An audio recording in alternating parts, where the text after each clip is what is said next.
Hi, it's Jan Diatri. Great things are happening in the 1 Minute Kitchen. Do you love lasagna? You're gonna flip over lasagna soup. Here's what you'll need.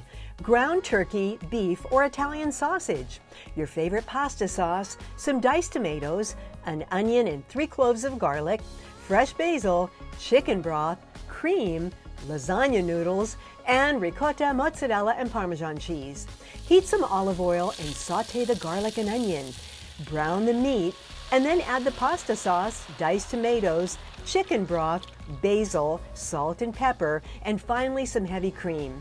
Simmer for about 15 minutes, and then take the raw lasagna noodles and break them into bite-sized pieces and toss them right into the pot.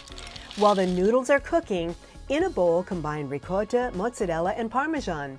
When the noodles are tender, pour a nice big bowl of this luscious lasagna soup and then top it with the ricotta mixture, a little parm, and some basil. Italian like you've never had before. We'll see you next time on the 1 Minute Kitchen. 1 Minute Kitchen proudly presented by these sponsors.